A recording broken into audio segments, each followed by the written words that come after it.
Tayo po ay nasa pangatlong series na po, no? Nag-start po tayo sa Psalms 51, yung yung kahalagahan ng repentance. And then nung nakaraang linggo, tinalakay natin yung Psalm chapter 3 and chapter 6 na kung saan nakita natin doon yung endurance na ibinigay ng Panginoon kay King David na i-endure yung consequences ng kanyang kasalanan. Okay, so ngayon naman ay nasa chapter 32 tayo and then next week sa chapter 33 tayo. So nasa series po tayo ng buhay ni King David. Nakapupulutan natin ng mga magagandang aral, yung applications ng mga biblical principles na itinuturo sa atin. Ngayon mga kapatid, pag-uusapan natin yung forgiveness. Magtutuon tayo rito. Ngayon, kaya nga mga kapatid, dapat makita natin yung kahalagahan ng repentance. Kasi hindi yung po pwedeng paghiwalay-hiwalayin, there is an inseparable relationships between repentance, forgiveness, and restoration.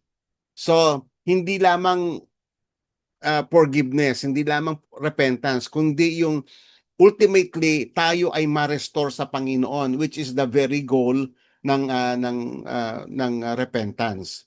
Okay. So ngayon, tatandaan po natin, hindi natin makakamit ang forgiveness ng Panginoon unless na tayo ay dumaan sa process ng repentance. So therefore, yung repentance siya yung susi, para maigawad ng Panginoon ang forgiveness. Kung genuine yung repentance, so ma-unlock natin yung blessing ng Panginoon na forgiveness.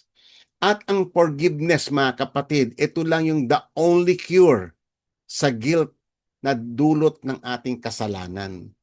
Tatandaan po natin, unless ang tao ay uh, patawarin ng Panginoon, hindi siya makakawala doon sa guilt na umaalipin sa kanya o nagtotorment sa kanya.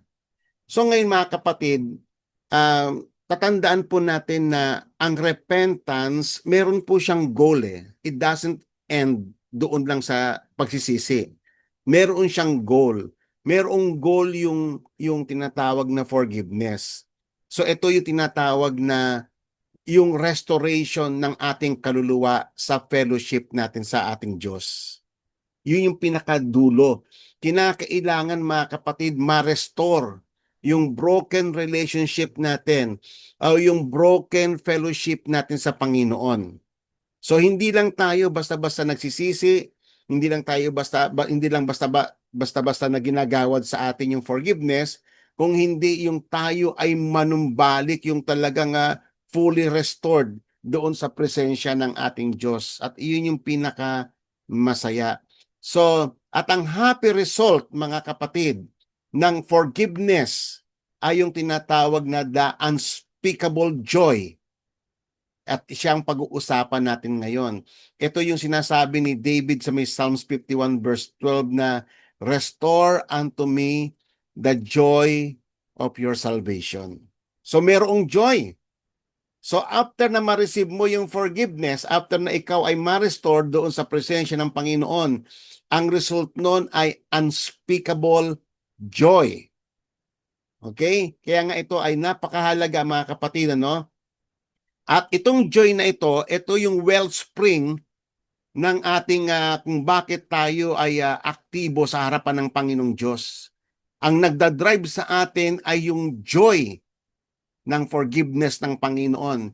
Ito ang magdadrive sa atin na gawin ang lahat ng bagay na pinapagawa ng Panginoon. Magiging magaan ang lahat ng bagay kapag ginagawa mo ito ng may kagalakan. Kaya nga, ang joy ay hindi yan dumarating separately. Iyan ay resulta lagi ng forgiveness ng Panginoon. Resulta iyan ng restored relationship or restored fellowship with God. Ang output niyan ay joy. Alam nyo, napaka-importante yan, no, yung topic na yan kasi isa yan sa mga fruit of the Holy Spirit. Yan ay lalabas, no? Yung mga tao na nakareceive ng forgiveness ng Panginoon ay makakaranas sa pamamagitan ng banal na Espiritu, ipaparamdam sa atin yung kagalakan ng langit. Nakita nyo doon sa may parable ng prodigal son, nung natagpuan tayo ng Panginoon, nag-rejoice yung father, tinawag niya yung lahat ng kanyang mga kasambahay doon at sila'y nagpista. So yung joy na yon ay pinaparana sa atin ng Holy Spirit once na tayo ay ma-receive natin ang forgiveness. Kaya ngayong taong forgiven, hindi malungkot ang buhay niya. Nandoon yung joy na yon. It is a divine experience ng joy ng langit. Okay, pag-uusapan natin yan separately. So ito po yung konteksto ng Psalms chapter 32. Blessed is he whose transgression is forgiven, whose sin is covered. Blessed is the man to whom the Lord does not impute iniquity, and in whose spirit there is no deceit. When I kept silent, my bones grew old through my groanings all day long. For day and night your hand was heavy upon me. My vitality was turned into the drought of summer. I acknowledge my sin to you, and my iniquity I have not hidden. I said, I will confess my transgression to the Lord, and you forgave the iniquity of my sin. For this cause, everyone who is godly shall pray to you in the time when you may be found. Surely in a flood of great waters, they shall not come near him. You are my hiding place. You shall preserve me from trouble. You shall surround me with songs of deliverance. I will instruct you and teach you in the way you should go. I will guide you with my eye. Do not be like the horse or like the mule, which have no understanding, which must be harnessed with bit and bridle, else they will not come near you. Many sorrows shall be to the wicked, but he who trusts in the Lord, mercy shall surround him. Be glad in the Lord and rejoice, you righteous, and shout for joy, all you upright in heart. So, ito po, no? Ito po yung nung habang sinusulat ni David itong talatang ito, nung mga panahon nung natapos na lahat ng na-endure niya lahat ng hardships ng punishment ng Panginoon sa kanya, and then nung nakita niya na yung forgiveness ng Panginoon, sinulat niya yung kanyang kagalakan, at ito ay napakagandang message din, hindi lamang para sa kanya kundi para sa atin. Ngayon pag-usapan natin yung verse 1 up to verse 2. Sabi rito, no, how blessed is he whose transgression is forgiven, whose sin is covered. At ano yung implications nun? How blessed is the man to whom the Lord does not impute iniquity. At actually ito, mga kapatid, ay kinot ito ni Apostle Paul sa Book of Romans sa New Testament. So ganun-ganun din ang kanyang sinabi, pero this time kinot niya ito doon sa discussions about yung papaano tayo nakikredit yung righteousness sa atin through faith. So kinot niya to exactly. So may bandang huli sabi niya, blessed is the man whose sins the Lord will not take into account. Hindi na siya pagbabayarin ng Panginoon. Hindi na siya magdudusa doon sa ginawa niyang kasalanan. So ngayon mga kapatid, si David, nung sinulat niya ito, hindi lamang gusto niyang ipakita sa atin yung joy ng forgiveness, but also the reality behind doon sa forgiveness. Marami sa atin sa panahon natin ngayon mga kapatid ay ano na yung para bang yung mga term na repentance, terms na forgiveness, yung mga parang yung term ng salvation ay para bang ano na lang, no, parang mga simpleng bagay na lang. Masyado na tayo nagiging familiar sa mga words na yon to the extent na parang wala na siyang significance o meaning sa atin. Bagamat naiintindihan natin, oy, napatawad na yung ating kasalanan. Pero yung gravity nito, nung sinulat ito ni Paul, naiintindihan niya ano yung totoong nag-transcribe. Gaano ito kahalaga itong forgiveness na ito. Ngayon, tatandaan po natin, ang Diyos, God hates sin. Tatandaan po natin yan. Kasi ang kasalanan is an affront against the holiness of God.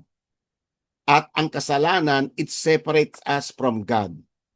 So, the only remedy na tayo ay makapanumbalik sa ating Diyos ay yung atonement ni Christ. Si Christ ay namatay para sa atin to save us from the wrath of God. At hindi lamang doon nag-end yun, kung hindi yung i-reconcile tayo pabalik doon sa broken relationship with God, so that we could enjoy yung presence ng Panginoon. So ibig sabihin mga kapatid, ang repentance ay ito ay isang provisions ng Panginoon sa atin na sa pamamagitan ng Holy Spirit tayo ay kinukonvict ng Holy Spirit to lead us into repentance so that we may receive yung blessings ng forgiveness. Okay. Ang forgiveness ay hindi lamang po siya isang simpleng bagay. Dapat natin maintindihan, it is an act of covering. Kaya nga ang ginamit dito na term ni David, mapalad yung mga taong ang kanyang pagsalangsang sa kautusan ay napatawad. Okay, so nakita natin na meron tayong na-transgress na law. Yan po yung isang isang missing element ng pagtuturo ngayon. Hindi na natuturo na ang kasalanan ay meron kang na-break na law, meron kang na-violate na batas ng Diyos. Kaya nga ang tawag sa kasalanan ay transgression. Ngayon, ang forgiveness mga kapatid ay act of covering. Alam niyo ba yung salitang covering? Para bang tinabunan. Tinabunan yung ating kasalanan. Yung ating nagawang pagsalangsang doon sa utos ng Panginoon, kinoberan yun ng Panginoon. Okay? Kaya nga, at dahil iyon ay may covered na, hindi na tayo sisingilin ng Panginoon sa ating mga kasalanan kasi yung pinang-cover doon ay dugo mismo ng Panginoong Hesus. Tatandaan po natin mga kapatid, ang ating salvation, ang forgiveness ng sin, bagamat ito ay freely given sa atin, napakamahal ng ibinayad dito ng Panginoong Hesus para lamang tayo ay ma-restore sa presensya ng Diyos. Ngayon, ang forgiveness ay bestowal ng irreversible pardon. Okay? Iginawad sa atin ng Diyos yung pardon. Alam naman po natin mga kapatid, yung pong mga salitang iyan ay mga legal terms yan. Pardon. Iginawad sa atin yung irreversible pardon ng sa ating transgression so that mapasipay o maapis yung puot ng Diyos laban sa atin. On the other hand, kaya nga po napakahalaga ibalik natin yung totoong meaning ng forgiveness. Kasi pag nakalimutan nyo yung legal fact, kasi yung forgiveness, alam nyo ba kung sa terminology ng korte, yan ay acquittal. At dumaan sa napakahabang trial para lamang igawad yung ano ka na acquitted, no? Yung acquitted ka sa lahat ng iyong mga offenses. So ganun-ganun po exactly yung nangyari nung pinatawad tayo ng Panginoon. Yung process na pinagdaanan ng Panginoong Yesus para pagbayaran niya ang ating mga kasalanan ay isang legal process. Napakahabang proseso. Ang daming seremonya bago lamang maigawad yung forgiveness sa atin. At ito ay kitang-kita nyo doon sa isa sa mga festival ng Israel na tinatawag na Yom Kippur or the Day of Atonement. Napaka-importante nito mga kapatid kasi kapag hindi mo na naipakita o sa pagtuturo, hindi mo na ipalabas yung talagang totoong meaning ng forgiveness, nagiging very light na lang ang meaning ng forgiveness. To the extent na yung tao para bang nagkasala siya, hingi uli ng tawad, magkakasala, hingi ng tawad kasi wala nang meaning sa kanya, parang ganun lang kadali. Pero kung maintindihan mo na yung ginawa ng Panginoong Yesus ay napakalaking bagay, hindi natin kayang pagbayarin yung ating kasalanan. Ang Panginoon lang ang nagbayad nito. Pero napakamahal at napakahirap nung process, and it was foreshadowed in the Old Testament through that ceremony ng Day of Atonement. Ang habang proseso. Minsan tatapik po natin yan separately. So kaya nga ibig sabihin, matapos na maigawad yung irreversible pardon, ang implication nun ay na-lift up na yung burden ng ating kasalanan at na-release na tayo from the power of guilt. Yun po yung ibig sabihin ng forgiveness. It is an act of covering.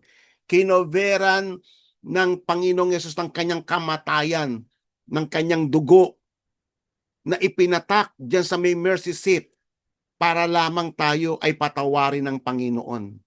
Para tayo ay ipardon ng Panginoon. Para ma-appease yung puot ng Diyos laban sa atin. At upang yung burden natin, yung burden of guilt natin, ay makalaya tayo doon. So ganyang kahalaga yung itong pinag-uusapan natin na forgiveness. At dapat ito mga kapatid, ay laging nananariwa sa atin upang magkaroon tayo ng takot sa Panginoon at magkaroon tayo ng banal na pitagan sa Panginoon. Tatandaan po natin ang repentance ay ito ay regalo ng Diyos sa atin. Only yung mga kinahabagan ng Diyos ang magre-resort sa repentance. Ang unbeliever, they don't know what is repentance, and therefore they don't know what is the blessedness of forgiveness. Kasi they will never come to repentance. Kasi ang unbeliever, ang tingin niya, hindi siya nagkasala. Ang tingin niya, matuwid siya. So, yan yung problema ng mga self-righteous people. At maraming ganyan sa paligid natin. Okay. So, tatandaan po natin, pero sa atin na mga tinawag ng Panginoon, ang repentance ay napakahalaga kasi iyon yung ating starting point sa pagpasok natin sa kaharian ng Panginoon. Okay? So itong forgiveness na pinag-uusapan natin o yung dumaan ito sa process ng trial doon po sa tinatawag na Day of Atonement. Grabe. Ang daming seremonya, pati yung mga hayop, ang daming procedure kung paano siya kakatayin, yung pagbuhos ng dugo, yung pagpahid ng dugo, mula doon sa altar ng sacrifice hanggang doon sa dadaanan ng saserdote papunta doon sa dakong kabanal-banalan, winiwisikan nyo ng dugo, pati yung veil winiwisikan nyo ng dugo, pabalik-balik yung saserdote, yung high priest doon sa sa temple para lamang maipatawad tayo. Nandoon pa yung papasok pa siya doon dito sa may most holy place, tapos ipapatak 7 times yung dugo doon sa may, diyan sa may, yang takip na yan ng Ark of the Covenant, tinatawag yan na mercy seat. Sa loob niyan, sa loob ng Ark of the Covenant, nandoon yung law na na-transgress natin. At patuloy nating natatransgress yung law na yan. Kaya talaga purposely pinagawa ng Diyos yung mercy seat na yan, hindi dahil sa inignore niya na yung ating kasalanan, hindi. Nag-provide siya ng means upang tayong mga makasalanan ay makalapit pa rin sa presensya ng Panginoon, ma-restore pa rin tayo. Kaya yung mercy seat na yan, diyan ipinapatak yung dugo. At diyan ipinatak yung dugo ng Panginoong Yesus so that tayo ay makapasok sa kabanal-banalan ng Panginoon upang tayo tanggapin. Magsusuong pa ang saserdote ng kamanyang, papausukan niya pa yung holy place na yan, yung most holy place, papausukan niya pa yan para yung puot ng Panginoon ay maapis. Ang daming proseso at sa umpisa pa lang yan, yung priest, no, kinakailangan niya pang maligo, kinakailangan niya magsuot ng ordinary na dress para lamang mag-start ng kanyang, lahat ng iyon ay inaccomplish ng Panginoong Yesus so that the sinner may receive the forgiveness of God. Amen? Hindi simpleng bagay po ang forgiveness. At iyan ay ang unang-una, no, in the Old Testament, ang unang-unang pinakita ng Diyos yung the first covering na nasaksihan natin sa Book of Genesis ay yung kung papaano nung nagkasala si Eva at Adan, ang Diyos ay nag-condescend, bumaba siya from heaven upang lamang magkatay ng hayop. At yung balat ng hayop na yon ay pinang-cover kala Eva at Adan to cover their shame, their nakedness, to conceal them, yung kanilang nakedness from the gaze of God. Yun yung unang-unang covering na ipinakita doon sa may aklat ng Genesis. Kaya nga mga kapatid, yung forgiveness o yung atonement ay covering. Yun po yung totoong nangyari noon sa harapan ng Panginoon. That is the reality. Kinoberan tayo ng Panginoon sa ating shameful nakedness. Okay? And then, ang pangalawang covering, ito na po yung sa may, nung pinagawa na ni God ang tabernacle. Nakita natin doon yung napaka-tedious na ceremony, napakahabang process. Actually, the whole day nagtatrabaho yung high priest para lamang matupad niya yung pinapagawa ng Panginoon. Kasi siya mismo ang magkakatay ng hayop. Tatalupan niya yung balat. Yung chachap-chapin niya, napakahirap na trabaho ng high priest nung araw na yan. Mag-isa siya nagtatrabaho doon, may mga assistant lang siya, pero siya mismo yung nagkakatay doon. Kaya yung damit mismo ng high priest na yon sa araw na yan, puro dugo. Puro tinamsik ng dugo. Dahil sa yung requirement ng Panginoon. Ganun kahalaga yung nangyari para lamang tayo mapatawad. Grabe po yung minsan pag-uusapan po natin, tatapik po natin yan, yung Day of Atonement o tinatawag na Yom Kippur. Inaccomplish po yan ng Panginoon. Na-fulfill po yan sa buhay ng ating Panginoon nung siya po ay napako sa krus bilang high priest. At sa kanyang muling pagkabuhay ay naigawad sa atin yung forgiveness. Isipin nyo ang daming nangyari noon. Pati yung kanyang kamatayan doon sa krus. Yung veil pala doon, yung makapal na veil, separating yung holy place sa most holy place, yung napakakapal na kurtina pala noon, sinisimbolize pala yun ng flesh ng Panginoong Yesus. Na hanggat nandun pa yun, hanggang nakatayo pa yung veil na yun, yung tao ay restricted na makapasok sa presensya ng Diyos. Restricted siya. Sa Day of Atonement, only one person could enter the presence of God sa most holy place. At kinakailangan, meron pang ceremonial cleansing pa yan. maliligo pa yung idadramatize lahat, pati yung pagpalit ng kasuotan niya para mag-minister. Tapos yung mga hayop, yung pagkatay, napakahabang trabaho. Lahat ng iyon ay dramatize doon po sa Day of Atonement para lang ipakita sa atin that sin is a serious matter before God. Hindi po ganun kadali lang, kapatid, na tayo nagkasala and then parang wala lang, hingi ka lang ng tawad, tapos hindi po ganun yon. Ang kasalanan ay seryosong bagay sa harapan ng Panginoon. Dinil mismo ng Panginoong Diyos yan, yung kasalanan. Nag-provide mismo siya ng means upang lamang yung ating kasalanan, yung ating nakedness, yung ating shame ay makoberan. Upang ang makita lang ng Panginoon ay yung dugo ng bugtong na anak ng Panginoong Yesus. Hindi na yung kahubaran natin, kundi yung righteous robe ni Christ.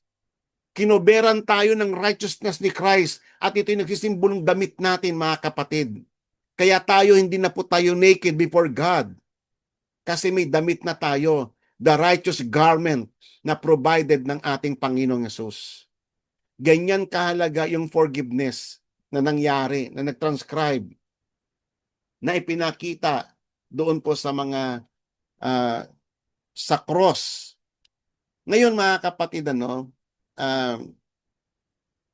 kaya nga ang tao na nakapasok, ang tao na napatawad ng Panginoon, ay hindi lamang siya ay na-release from the power of sin and guilt, but siya ay pumasok sa tinatawag na state of blessedness. Dahil siya ngayon ay napatawad na ng Panginoon, ano na po ang implications nun? Siya na ngayon ay restored na sa fellowship sa Triune God. Siya ngayon ay reconciled na, pwede na uli siyang pumasok sa kabanal-banalan ng Panginoon and to enjoy the broken fellowship and to enjoy the very presence of God Himself. Ganyan ka-powerful yung forgiveness na iginawad ng Panginoon sa atin. So, ibig sabihin, mga kapatid, ngayong, kaya nga blessing ito, kapatid, ang forgiveness. At dapat makita natin ito na blessing. Kaya nga yan yung ginamit na term ni King David. How blessed is he whose transgression is forgiven, whose sin is covered. Inulit niya uli, how blessed is the man to whom the Lord does not impute iniquity. Mapalad. Kahit wala kang pera, kahit ikaw mahirap ka lang, kahit ikaw may sakit karamdaman ka, once na ikaw ay nakareceive ng forgiveness ng Panginoon, napakapalad mo, kapatid. Kasi ikaw ay open na sa iyo ang kaharian ng Diyos. Open na sa iyo ang kanyang banal na presensya. Open na sa iyo na ikaw ay maka-enter into the fellowship of the Triune God. At iyon ang pinakamahalaga, mga kapatid. Yung essence, alam nyo, mga kapatid, minsan kasi yung namimiss natin yung point.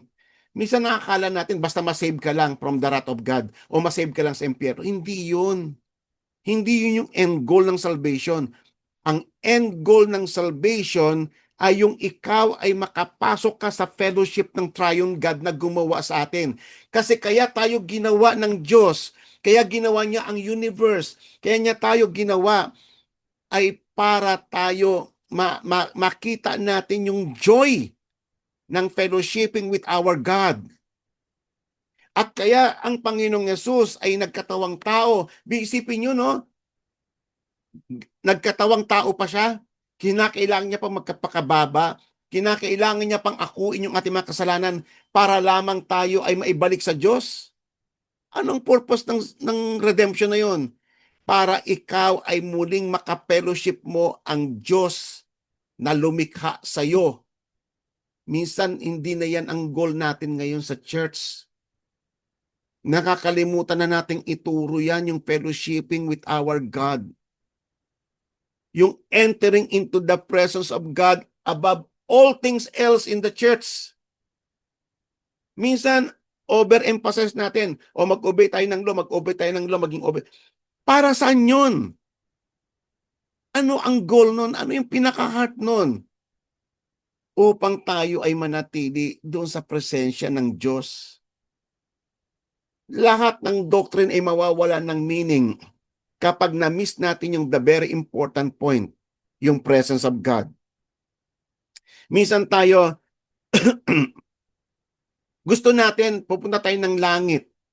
Naghihintay tayo ng day of resurrection para tayo ay makita na natin si God face to face. Anong point? Ano ang pupuntahan mo sa langit? For eternity. Ano yung eternity? Iyon yung kinakailangan, mga kapatid, na makita natin. Tayo ay papasok sa karya ng langit kasi makakapiling na natin ang Diyos forever and ever. Makaka-fellowship na natin siya. Yung joy ng presence ng Panginoon ang pinakamahalaga sa lahat ng bagay. Kaya nga sinabi yan sa isang passage ng Old Testament, in your presence there is fullness of joy. Kasi iyon yung higit na kailangan ng tao above anything else in this world, na hindi kayang tumbasan ng anumang salapi, hindi kayang tumbasan ng anumang mga kapangyarihan, mga earthly things. Hindi kayang tumbasan yung alin? Yung ikaw ay makapasok sa presensya ng Diyos. Yun yung pinakamahalaga, kapatid. Kaya tayo nag-aaral ng salita ng Panginoon, kaya tayo nagpe-pray, ay hindi para lamang religiously nagpe-pray kang gano'n, kundi you are entering into the fellowship with our triune God. To bow at His feet, to rejoice in His salvation, to experience the everlasting peace, the everlasting joy na tanging matatagpuan lamang sa presensya ng Panginoon. At iyon ang pinaka-reason kung bakit tayo nilikha ng Panginoon at kung bakit niya tayo niligtas. The very being of God, yun ang pinakamahalaga. Yung maka-fellowship mo siya so that ma-enjoy mo yung lahat ng blessings, yung joy ng fellowship na yan. God wants us to experience the joy na nararanasan ng triune God. Kaya nga tayo ginawa ng Diyos. Ginawa tayo ng Diyos hindi dahil kailangan niya tayo. Ginawa tayo ng Diyos dahil gusto ng Diyos na i-share yung joy ng kanyang fellowship sa atin. Amen? Importante po ito, mga kapatid, kasi otherwise, you will miss the point ng lahat. Bakit tayo dumadalo ng church? You will miss the point. Minsan tayo, religious na lang tayo. Pupunta na lang tayo ng church. Pang feeling mo, pag nakapunta ka ng church, okay ka na. Kinonsider mo ba, kapatid, yung presensya ng Diyos? Kinonsider mo ba yung, kapatid, na kaya ka dumalo ng church, hindi dahil lamang sa Sabbath day?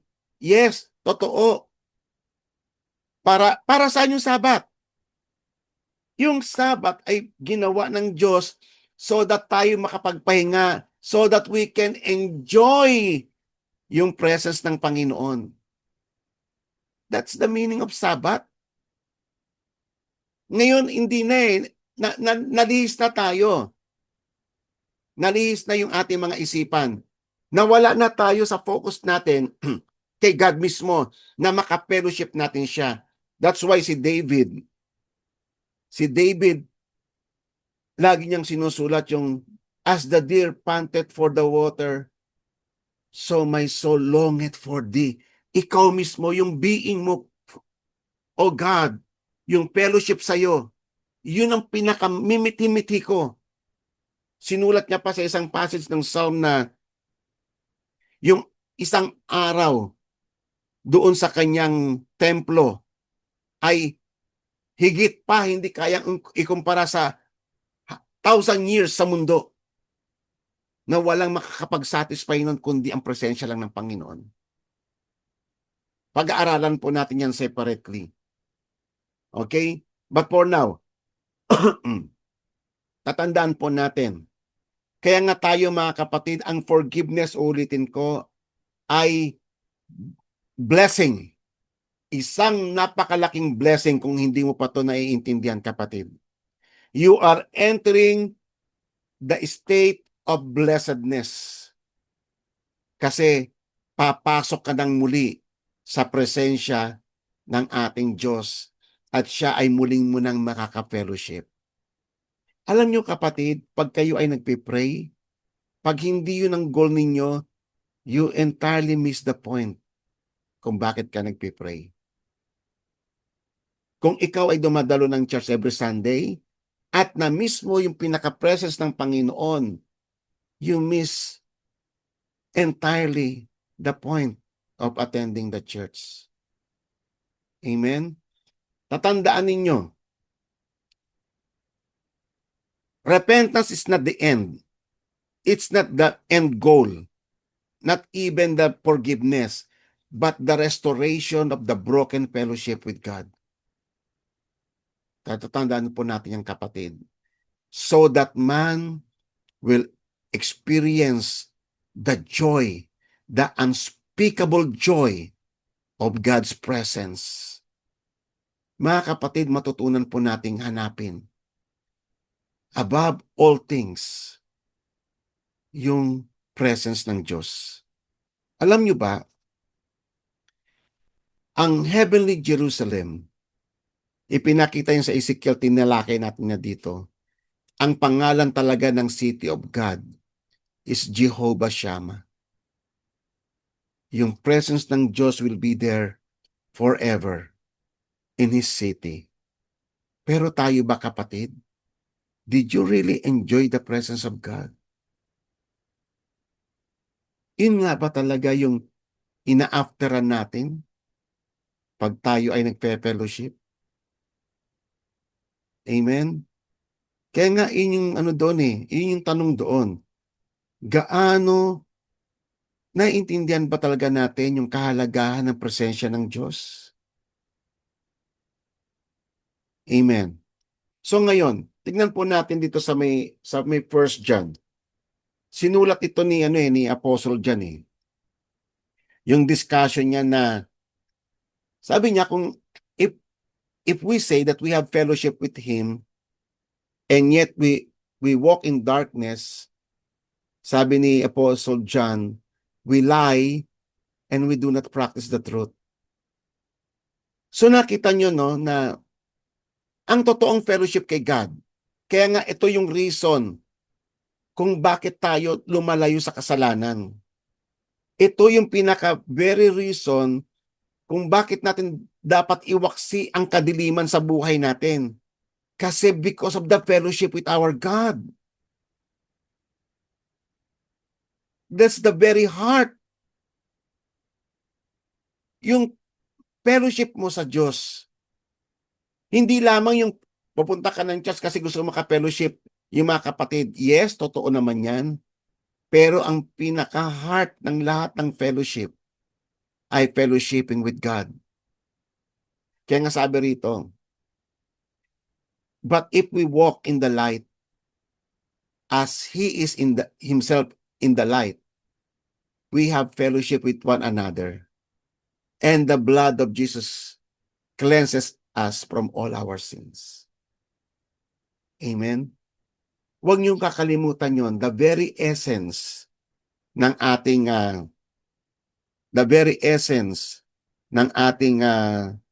excuse me.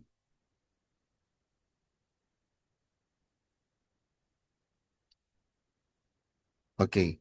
The very essence ng ating fellowshipping with one another is the fellowshipping with our triune God. Yun yung pinakamahalaga na huwag niyong kakalimutan. Tatandaan ninyo, ang church, hindi po tayo lang yan. Yan ay church ng Panginoon. And every time we gather in that place, we are gathering in the very presence of God. Na ang purpose ng ating gathering ay maka-fellowship natin ng ating Diyos, the triune God. Mamaya makikita po natin yan. And if we say we have no sin, we are deceiving ourselves and the truth is not in us. But if we confess our sins, He is faithful and just to forgive all our sins and to cleanse us from all our unrighteousness. Amen? So, ganyan po kaimportante yan mga kapatid. Okay. So, ngayon, tignan niyo po ito. Ito'y makikita niyo sa aklat ng Hebreo, chapter 12. Sabi niya rito, ipinakita rito, every time na tayo ay nag-gather sa church, ay hindi lang pala yung tayo-tayo lang, hindi lang yung si pastor nakikita niyo nagpipreach sa harapan, tapos kayo naman nakaupo doon sa may likuran. Hindi lang pala ganun yun. Dito ipinakita ng writer ng Hebrews yung reality. Ano yung reality? Na tayo, pag nag-gather tayo, tayo ay pumapasok sa Mount Zion. Ano yung Mount Zion? The heavenly Jerusalem. The city of the living God. Na kung saan ang presensya ng Diyos ay nandoon forever, sabi ng Ezekiel. At kasama natin yung mga myriads of angels na hindi kayang bilangin. This is reality, kapatid. Ito yung nangyayari. Ang nakakaranas nito yung mga taong nakaranas ng forgiveness ng Panginoon. Kasi ang church ng Diyos ay church ng taong mga pinatawad, mga makasalanang nagsisi at pinatawad ng Diyos na ginawang righteous dahil sa dugo ng Panginoong Yesus. To the General Assembly of the Church of the Firstborn. So tayo, kapatid, ang tawag sa atin, tayo ay mga firstborn ng Panginoon. Yung church, yung kabuuan natin, ay Church of the Firstborn enrolled in heaven. At tayo ay pumapasok sa fellowship sa ating Diyos, the Judge of all, and to the Spirit of the righteous made perfect, and to Jesus, the mediator of the new covenant. Sa may verse 3 and 4, sabi ni King David, nung hindi niya nung nagkasala siya noon, at he is trying to hide yung kanyang kasalanan. Tormented siya eh. At yung torment niya ay isinulat niya rito. When I kept silent about my sin, my body wasted away through my groaning all day long. For day and night, your hand was heavy upon me. My vitality was drained away as with fever heat of summer. Itong experience na to ni David ang tinatawag natin na dark night of the soul. The dark night of the soul. Na dahil sa yung kasalanan, napipil natin, kahit na sa atin, nararanasan natin ito, na para bang si God, nararamdaman natin yung si God, wini-withdraw niya yung presence niya sa atin. Yung si God, wini-withdraw niya yung blessing niya sa atin. Kaya nga sabi nga yung karanasan ng ibang mga Kristiyano na, Lord, bakit mo kami inabandon? Yung ano na yon. At sa may Book of Psalms ay naisulat yon, Lord, why have you abandoned us? No, naisulat yung mga bagay. Iyan tinatawag na the dark night of the soul, na para bang ang presence ng Diyos ay umalis na sa atin. Pero hindi pa, kapatid. Kasi ang mercy ng Panginoon ay nasa atin pa rin. Pinaparanas lang ng Panginoon na pag ikaw ay nagkasala, kasi ang kasalanan, it separate us from our God, pinaparanas ng Diyos ng bahagya. No, pinaparanas niya sa atin na yung paglayo ng kanyang presensya, bahagya, nagsasuffer na tayo. At ang tawag diyan ni David ay, ang kamay mo ay napakabigat sa akin. 'Di ba? O ito'y tinatawag natin na torment ng guilt. Ang hirap pag nagkasala ka, ito torment ka, ihuhunt ka ng guilt mo. Kasi tatandaan mo, kapatid, pag tayo ay nagkasala, you are automatically declared guilty before the court of God. Uulitin ko. ang kasalanan ay hindi simpleng bagay. It is lawlessness. Okay? Kapag ikaw ay na-violate mo ang batas ng Panginoon dahil ikaw ay nagkasala, you are automatically guilty before God kahit itago mo ang kasalanan mo. At yung guilt na yan ay ihohon ka. May torment na kasama yung guilt. At iyan kapatid ay huwag ninyong i-underestimate yung presence ng guilt kasi it involves emotional pain, distress, anxiety, negative thoughts, and other negative experiences. Pag hindi mo ito na-settle ito kapatid sa harapan ng Diyos, it will lead to further destruction or tinatawag nating self-destruction. Magiging harmful na yung torment nito kapag pinabayaan natin to na unconfess yung ating kasalanan sa Panginoon. Mga kapatid, ang forgiveness ng Diyos available na sa atin. All we have to do is what? Repent. Repent. As easy as that. I-recognize mo na yung offense mo ay isang malaking offense against the holiness of God. And then, believe in your heart yung inaccomplish ni Christ sa cross. Tatandaan po natin si Jesus Christ ay namatay hindi lamang for sin offering. He also died as guilt offering. Sinettle niya yung issue ng sin, sinettle niya sa harapan ng Diyos yung issue ng guilt kasi mabigat itong guilt. Yung excessive guilt, mga kapatid, can trap people into a toxic cycle of shame and condemnation. Kaya ang behavior nila ay nagbabago. Okay? Kasi nandun na yung cycle of shame and condemnation. So ngayon mga kapatid, hindi lamang sa description ni David, hindi lamang yung bigat ng kamay ng Panginoon ay express doon sa para bang napakadilim ng kanyang mga buhay ng mga panahon na unconfessed yung kasalanan, kung hindi pati siya ay drained. Sabi niya, my vitality was drained away. Dry. Very dry. Para siyang nasa gitna ng disyerto. Yung dryness, meron ako nakakwentuhan ganyang kapatid Kinikwento niya sa akin na napaka-dry. Kahit na mag-pray siya kay God, parang sarado yung langit. Hindi niya maramdaman kahit na kaunti ang presence ng Panginoon. Kinuwento niya sa akin yun So ngayon, tatandaan po natin, there is no cure for guilt.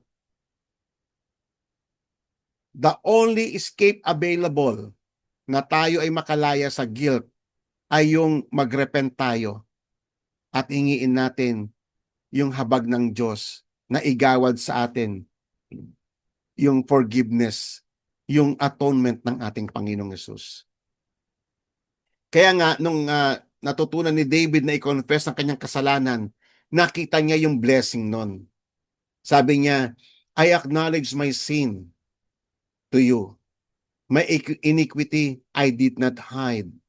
I said, I will confess my transgression to the Lord. So naging resolve siya sa kanyang sarili na i-confess ko, ayaw ko nang magtago. Napakahirap magtago ng kasalanan. But I will boldly confess my transgressions to the Lord. And the Lord forgave all the guilt of my shame. So nakita niyo, available naman ng forgiveness Available yan. Magsisi lamang tayo, mag-humble tayo. Sabihin natin sa harapan ng Diyos yung totoo. Huwag na tayo magtago. Huwag mo nang i-deny o huwag mo nang ipasa sa iba yung kasalanan mo. Umamin ka sa harapan ng Diyos. At ang Panginoon, gagawad niya yan. Tatandaan natin yung mga important word sa forgiveness. Pag in-acknowledge mo yung kasalanan and then you confess your transgressions before the Lord, importante itong salitang ito, yung tinatawag na blotting out. Ang blotting out is the removal of our transgression.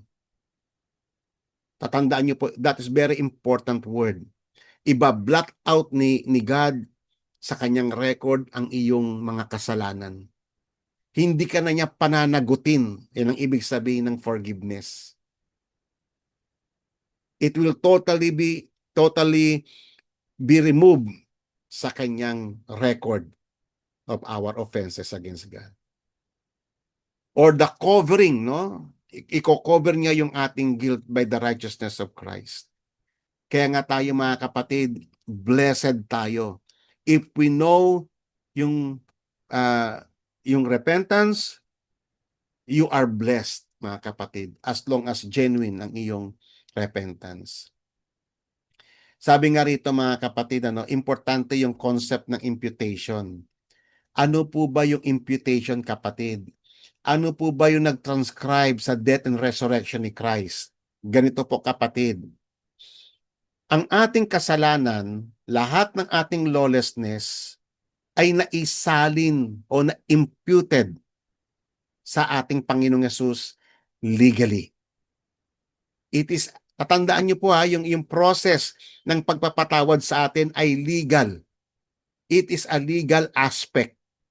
Hindi po siya simpleng bagay lang. It is a court issue. Kaya wag ninyo mamaliitin ang kasalanan. Kaya tayo, nung pinatawad tayo ng Panginoon, nung iginawad niya yung forgiveness sa atin, it is a legal act na i-block out na ang iyong transgression, na ikaw ay hindi ka nagagawaran ng parusa.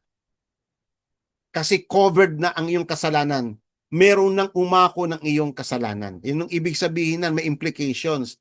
Kaya nga ang kasalanan, hindi po ito basta libre lang. Pinagbayaran ito ng mahal. At ang Panginoong Yesus ang nagsettle niyan sa atin legally. Okay? So that when God looks down from heaven at His Son on the cross, He sees one who is covered with our guilt, covered with our iniquity by way of imputation. So naisalin yung ating mga offenses kay Christ. Tapos, ito yung the other part of the gospel.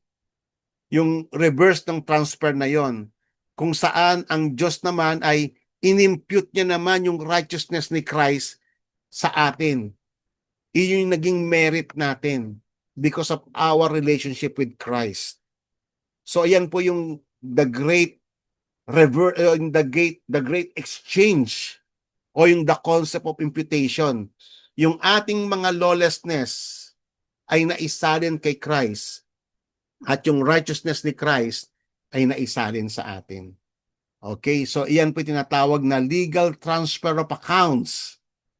So, in Christ, who is our substitute, doon natin nakikita yung ating mga kasalanan.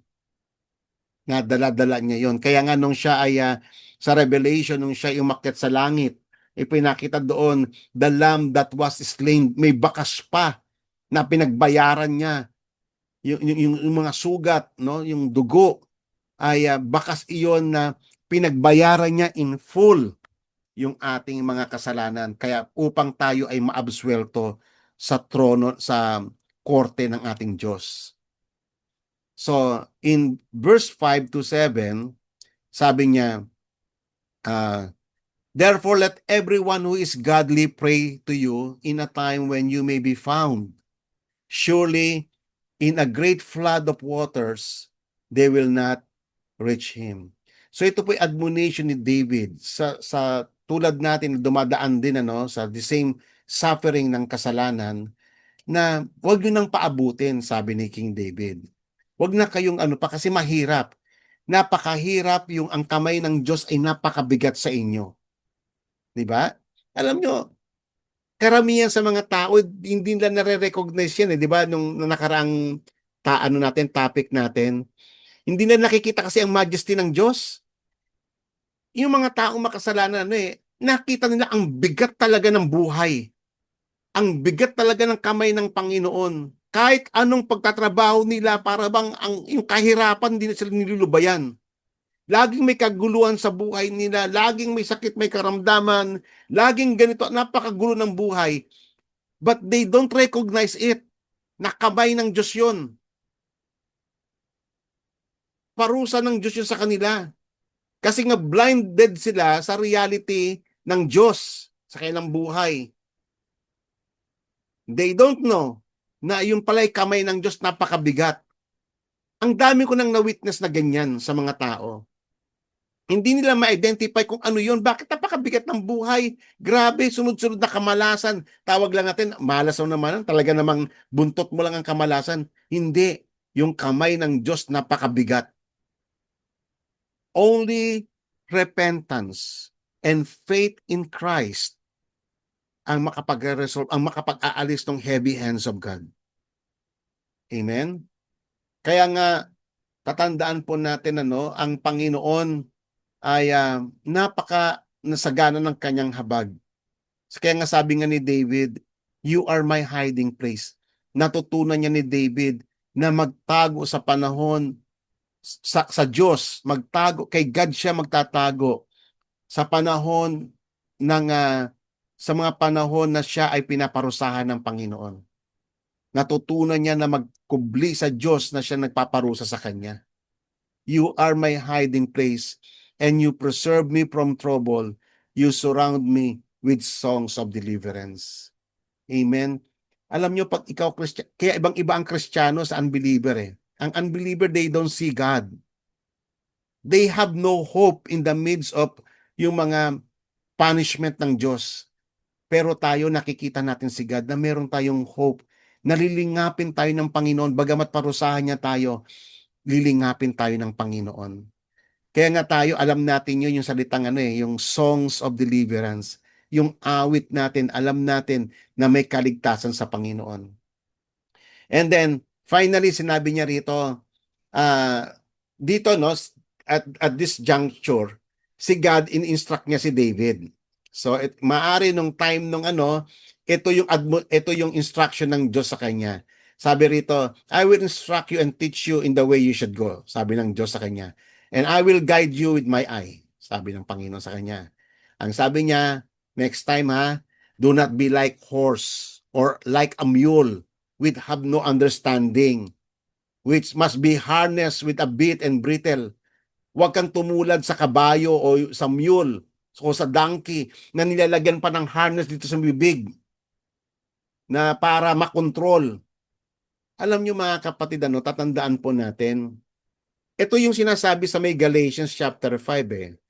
"Walk by the Spirit and do not gratify the sinful flesh. Sapagkat magkalaban ang layunin ng Spirit at magkalaban ang layunin ng laman." So tayo mga kapatid ay lumakad tayo sa Espiritu Santo na kaloob ng Panginoon sa atin. At wag mong hayaan na ang magro-rule sa buhay mo etong sinful flesh mo. Magparenda tayo sa Holy Spirit. Actually, alam nyo ba, ang trabaho ng Holy Spirit sa atin kaya binigay? Isa sa mga mahalagang trabaho ng Holy Spirit sa atin ay yung rendahan tayo. I-tame tayo. Kasi yung kasalanan na nag-ooperate sa ating katawan, magiging stupid tayo because of the sin. Na para ba tayo mga tao na senseless, na kung ano yung takbo ng damdamin mo, kung ano yung takbo ng laman mo, susundin mo, yun yung mga tinatawag na taong unbridled, mga taong mga foolish na tao na uncontrolled, without discipline, without understanding, stubborn. Yan yung dyan. Pero ang Holy Spirit, tatandaan niyo kapatid, ang trabaho niya, i-tame tayo. I-tame tayo. Iti-tame niya, rerendahan niya yung pag-aabuso ng ating mga laman.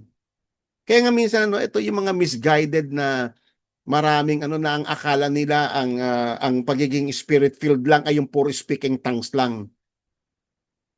Mga kapatid, hindi po lang ganun ang trabaho ng Holy Spirit. Rerendahan ka niya. Siya yung magkokontrol. Magpapailalim ka sa kanya. Siya yung magiging sa'yo, siya yung magga-guide sa'yo. Siya yung magsasabi sa'yo na wag mong gawin yan. Kasalanan yan. Siya yun eh. Siya yun yung Holy Spirit. Yan ang trabaho niya. Amen po ba? Kaya nga mga kapatid, tatandaan nyo pa itong payo ng Panginoon kay David. Payo niya rin yan sa atin. Huwag tayong tumulad sa kabayo. na uncontrolled, without discipline, without understanding, na ipagpapalit yung eternity sa mga bagay na fleeting pleasures of the flesh. Huwag niyo ipagpapalit yan, kapatid. Matutunan nating supilin yung ating mga damdamin, supilin yung mga pag-aabuso ng ating laman sa tulong ng Espiritu Santo. And then finally, dito nag-end si David sa may salitang ito, many sorrows shall be to the wicked, but he who trusts in the Lord, mercy shall surround him. Wow! Alam niyo mga kapatid, hindi ito isusulat ni David kung hindi niya ito naranasan eh. So yung dinescribe niya no, na papaano niya nakita yung mercy ng Diyos nung siya ay natutong magpakanlong sa Panginoon. Hindi lamang yung bahagyang mercy, kundi siya ay surrounded by the mercy of God all around him. He will be engulfed with the mercy of God. Amen? And then finally, itong pinaka-last verse, verse 11, be glad. Ito yung conclusion niya. Kaya nga, grabe yung kanyang celebration eh. Be glad in the Lord and rejoice. Alam niyo kapatid, hindi mo ito magagawa pag hindi mo naranasan yung kapatawaran ng Panginoon eh. That is the secret of rejoicing. Actually, ito yung topic natin next week. Yung rejoice in the Lord.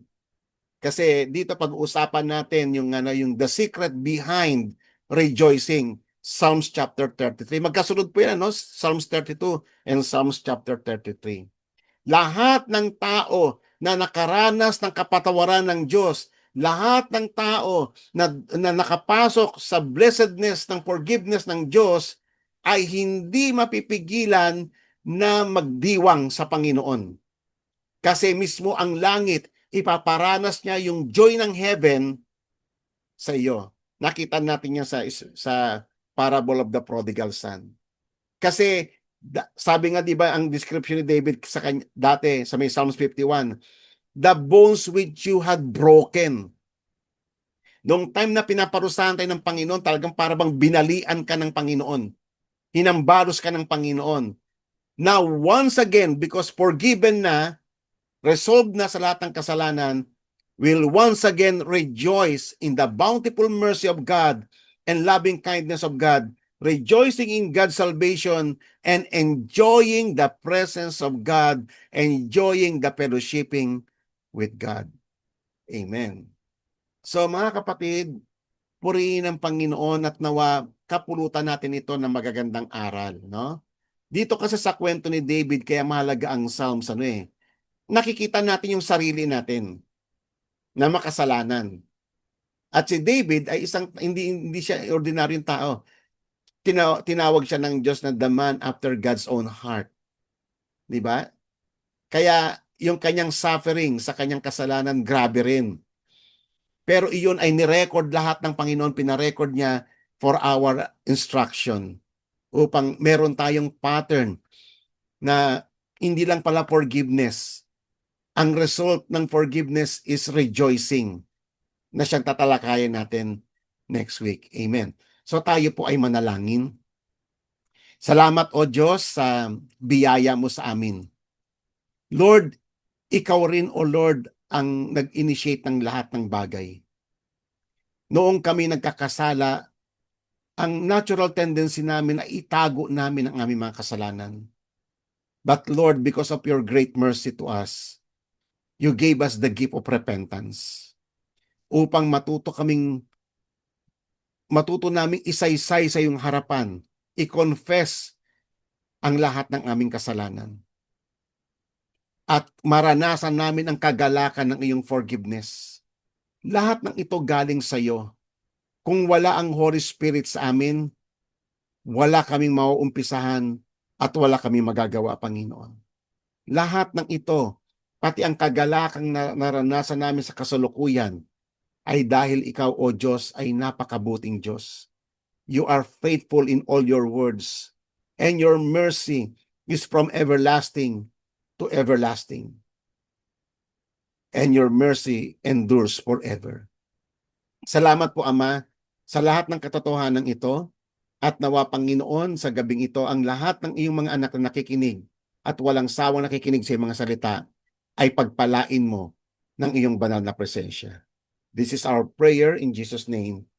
Amen.